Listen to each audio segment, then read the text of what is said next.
Salut à tous, j'espère que vous allez bien.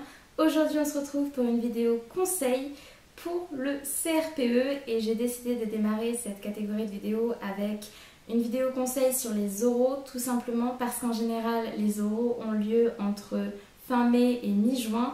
Donc je me suis dit que ce serait une bonne idée de vous faire une vidéo juste avant les oraux pour vous aider à mieux appréhender ces épreuves. Alors je tiens à dire tout de suite que cette vidéo ne parlera pas du tout du contenu des épreuves en elles-mêmes, puisque j'ai passé le CRPE 2021 et qu'il ne s'agissait pas du tout des mêmes épreuves. Mais en revanche, je vais vous donner plein de conseils pratico-pratiques sur comment s'organiser avant les oraux, comment se tenir, quelle attitude adopter le jour des oraux, etc. Et voilà, j'espère en tout cas que cette vidéo va vous plaire et on démarre tout de suite. Alors mon premier conseil concerne l'organisation. Comme pour les écrits, il faut être organisé.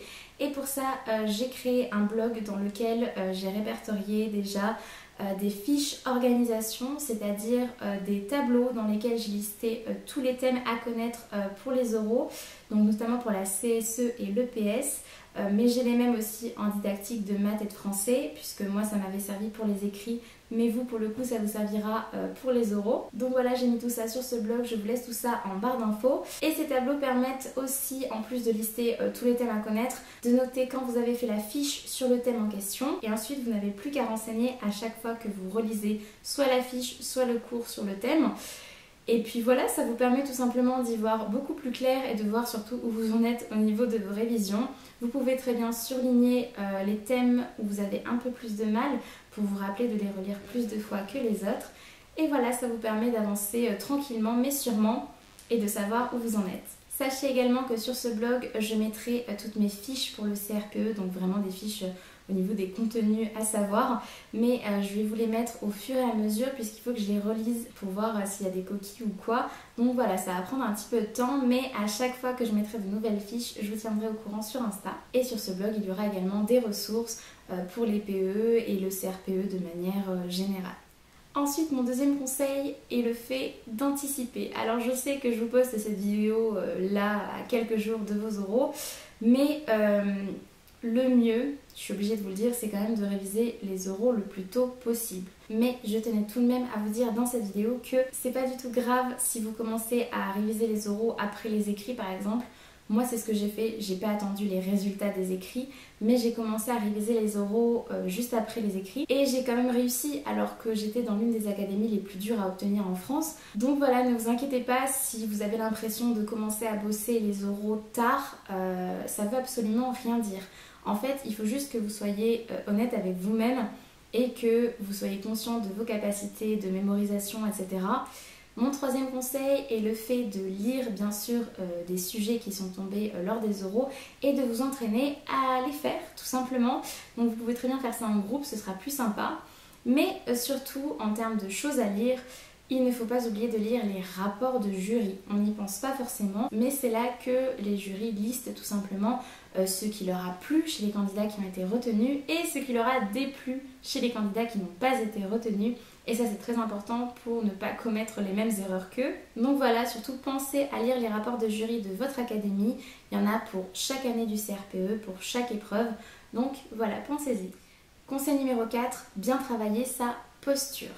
Dès que vous allez entrer dans la pièce, les jurés vont avoir tout de suite une image de vous. Et cette image, soit il va falloir la conforter si elle a été positive, soit il va falloir la défaire si elle a été plutôt négative. Donc c'est hyper important de soigner sa posture et tout ce qui va avec. Donc sa tenue, etc.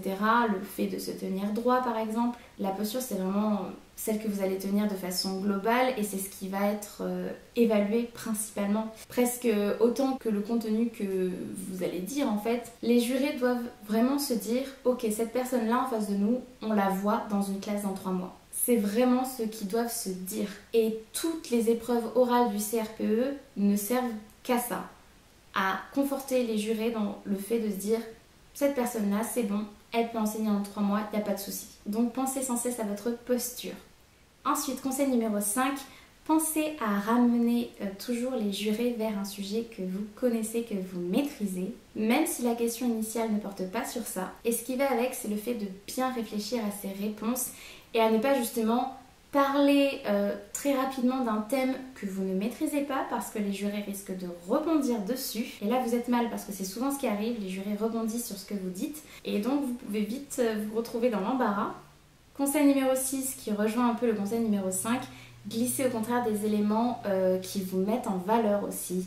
Je sais pas, par exemple, si vous avez fait une licence très intéressante pour l'éducation, que ce soit sciences pour l'éducation, psycho, glissez-le. Si vous avez fait des stages, glissez-le aussi. Si vous avez fait un séjour à l'étranger, allez-y également. Et surtout, glissez des éléments concrets, des choses auxquelles vous avez assisté, des cas d'élèves, des choses que vous avez observées lorsque vous étiez dans des classes, etc. qui voient que justement vous vous êtes déjà retrouvé dans une classe et que c'est pas un environnement totalement inconnu pour vous. Ça les mettra plus en confiance. Conseil numéro 7, qui suit un peu les précédents également, prendre son temps pour répondre et bien articuler également. Car vous allez voir, les questions vont partir dans tous les sens et sans forcément de transition. Donc c'est très surprenant, mais il faut y être préparé. Du coup, prenez votre temps, souriez, réfléchissez bien à ce que vous allez dire et à la manière dont vous allez le dire surtout. Par exemple, on ne dit pas dans cette situation, je convoque les parents pour parler de telle problématique, mais plutôt dans cette situation, dans l'intérêt de l'élève, je propose un rendez-vous aux parents pour aborder telle problématique. Vous voyez, il y a une attitude en fait à adopter quand on est professeur des écoles et cette attitude-là, vous devez l'avoir tout le long de l'oral, sans jamais faiblir. C'est hyper important et si vous l'avez, vous êtes quasi sûr de réussir vos oraux. Et aussi n'hésitez pas à faire répéter la personne si vous n'avez pas bien entendu la question ou si vous n'êtes pas sûr d'avoir compris ce qu'elle voulait dire. Voilà, ça vous fera gagner un peu de temps. Et aussi pour gagner du temps, prenez un temps de respiration avant de répondre, minimum. Par exemple, on vous pose une question et après vous y allez, d'accord ? Minimum, vous pouvez prendre encore un peu plus de temps, quelques secondes, mais vraiment prenez votre temps et même au niveau de votre débit de parole, essayez de faire attention, parlez doucement, pas à 2 heures non plus, mais voilà, parlez doucement, prenez votre temps, laissez des petits moments de pause avant de reprendre, etc. pour déjà gagner du temps, parce que plus vous allez répondre vite, plus vous allez avoir des questions, et plus vous risquez d'avoir dans le lot des questions qui ne vous plaisent pas parce que vous ne maîtrisez pas trop les sujets. Moins vous allez avoir de questions, moins vous risquez d'avoir ce risque-là. Donc voilà, au bout d'un moment, il faut aussi être stratégique et surtout, encore une fois, on attend d'un professeur des écoles qu'il explicite clairement les choses, qu'il prenne son temps de bien expliquer, de répondre correctement. Voilà, on n'attend pas de vous que vous parliez à une vitesse folle et pour dire n'importe quoi dans la précipitation, quoi. Ensuite, conseil numéro 8, et qu'on ne vous dira peut-être pas forcément, mais soyez honnête avec le jury. Si vous ne savez pas, vous ne savez pas. Alors bien sûr, il y a la manière de le dire, encore une fois. Vous n'allez pas dire je sais pas. Vous allez plutôt dire en toute honnêteté, je n'ai pas la réponse à cette question, mais je sais que je peux trouver la réponse sur EduSchool, dans les programmes. Voilà, citez les ressources où vous pouvez trouver la réponse. Bien sûr, ça ne fonctionne pas si la réponse est évidente et que vous êtes quand même censé savoir ça au minimum. Là, vous allez plutôt dire quelque chose du type « En toute honnêteté, avec le stress, je ne m'en rappelle pas, mais je sais que je peux trouver la réponse dans tel ou tel document. » Voilà, essayez de faire en sorte que ça passe dans tous les cas, mais voilà, sachez que si vous n'avez pas la réponse, ce n'est pas grave. Et ils préféreront encore une fois quelqu'un d'honnête face à eux, plutôt que quelqu'un qui bidouille quelque chose et de façon assez approximative, parce qu'encore une fois, imaginez vous êtes un parent d'élève, vous vous retrouvez face à un prof qui bredouille quelque chose de pas très clair.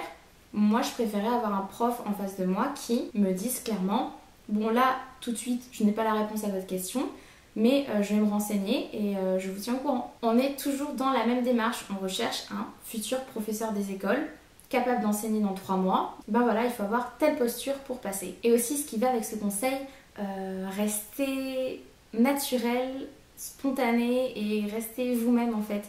Je sais que c'est pas évident à faire parce que on essaye d'avoir quand même une attitude assez sérieuse et presque guindée lors d'un oral, mais même si bien sûr il faut être sérieux lors des oraux du CRPE, je pense qu'il faut quand même garder un minimum de spontanéité.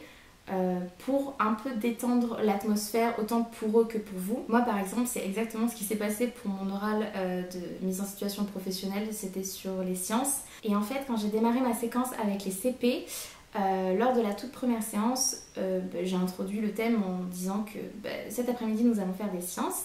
Et après je comptais enchaîner, sauf qu'une élève m'a demandé c'est quoi les sciences? Et là je suis restée un peu étonnée de la question. Et sur le coup, j'ai balbutié une définition pas très claire pour eux, enfin un peu trop compliquée je pense pour leur âge. Enfin j'ai vu qu'ils réagissaient pas du tout. Et en fait j'ai esquivé le truc en disant c'est ce qu'on va faire cet après-midi. Et ça je l'ai raconté le jour de mon oral. Et je peux vous assurer que le conseiller pédagogique était mort de rire et j'ai même arraché un sourire à l'inspectrice. Et ça a détendu l'atmosphère tout de suite. Et déjà que le conseiller pédagogique me défendait énormément lors de cet oral, enfin il me défendait, il arrêtait pas de dire qu'il adorait ma séquence et tout. Quand l'inspectrice essayait d'aller dans les détails et tout, de me poser presque des questions pièges, tout ça, lui il était toujours de mon côté à fond. Là ça a renforcé encore le truc, enfin ça a vraiment mis une ambiance beaucoup plus détendue, surtout pour moi et aussi pour eux. Et surtout à mon avis ils se sont dit ça elle peut pas l'avoir inventé quoi. Donc voilà, c'était vachement naturel, vachement spontané. Et derrière bien sûr j'ai dit ce que j'aurais dû dire normalement.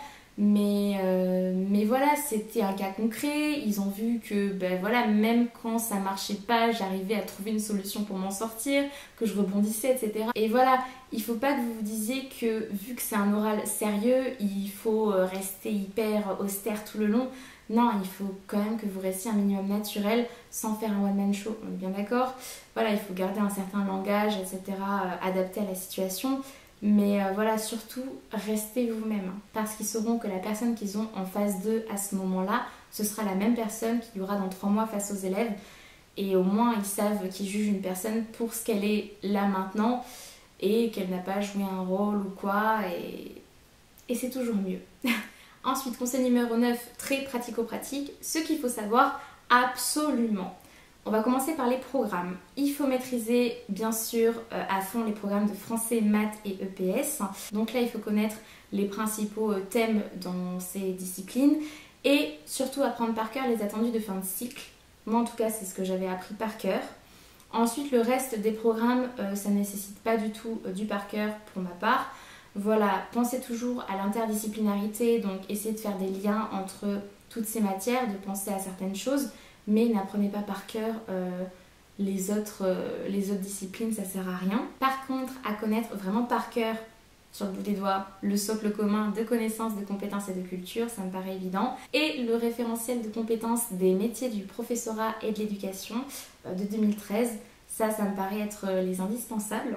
Ensuite, conseil numéro 10, je vais vous mettre en barre d'infos les 2 principales ressources que j'ai utilisées pour réviser les oraux. Donc la première ressource, c'est Maîtresse Géraud, notamment pour la CSE. Et ensuite, pour l'EPS, c'était surtout la classe d'Anna. EPS et CSE d'ailleurs, elle a des fiches extraordinaires avec plein de schémas et tout. Et vraiment tout ce qu'il faut connaître en EPS pour maîtriser le sujet sur le bout des doigts. Donc je vous conseille fortement ces 2 ressources. Et surtout, ne négligez pas non plus EduScol, puisque je pense que vous en êtes aperçu pour les écrits, mais on peut découvrir énormément de choses sur EduScol et ça doit rester votre principale source de connaissances en matière pédagogique et didactique. Conseil numéro 11, beaucoup plus facile à dire qu'à faire, mais ménagez-vous avant le jour J. La veille par exemple, ne révisez plus, ça ne sert à rien. Reposez-vous, détendez-vous, sinon vous allez faire que ressasser, stresser encore plus et croyez-moi vous aurez assez de stress comme ça ne sert à rien de s'en rajouter. Donc on se détend la veille de l'épreuve et on respire, on souffle, ça va bien se passer. Et enfin mon dernier conseil et peut-être le plus important, ne vous comparez jamais aux autres, ça ne sert à rien car on est tous différents, on n'a pas les mêmes capacités, on n'a pas les mêmes fiches, on n'a pas commencé à réviser au même moment. On n'a pas tous la même appréhension face aux oraux, donc surtout faites-vous confiance à vous, en vos capacités et soyez focus sur vous et vos révisions seulement parce que ce qu'on ne vous dira jamais à l'INSPE, à la fac, c'est que le facteur chance est toujours à prendre en compte pour un concours. Parce que ce soit pour les écrits ou les oraux, il y a des thèmes avec lesquels vous êtes sûrement plus à l'aise et d'autres avec lesquels vous êtes beaucoup moins à l'aise. Bah ça, vous savez pas sur lequel vous allez tomber, donc premier facteur chance. Et ensuite, surtout pour les oraux, vous êtes quand même face à des humains. Et donc, votre marge de manœuvre est quand même assez limitée. Tout ne dépend pas de vous le jour de l'oral. C'est triste à dire, mais ça va aussi beaucoup dépendre des personnes que vous aurez en face de vous. Alors, on dit toujours qu'il y a en général un juré gentil et un juré méchant, entre guillemets, parce que voilà, il faut toujours qu'il y ait au moins un méchant pour vous titiller un peu et essayer de voir ce que vous avez dans le ventre. Mais c'est peut-être pas forcément toujours le cas. Vous pouvez aussi très bien tomber sur un jury global très sympa ou un jury global où tous se sont levés du mauvais pied et voilà. Ça peut arriver, en fait, c'est vraiment des humains que vous avez face à vous et ils sont comme vous. Ils ont leurs humeurs, ils ont leurs avis déjà bien tranchés sur plein de choses et ça malheureusement vous pouvez pas influer dessus. Donc bien sûr que vous allez arriver avec votre tenue adaptée, donc pas en mini-jupe, pas décolleté, pas de short, machin, on est d'accord. Mais le truc c'est que vous pourrez jamais vraiment tout contrôler lors d'un oral comme vous pouvez potentiellement presque tout contrôler le jour d'un écrit.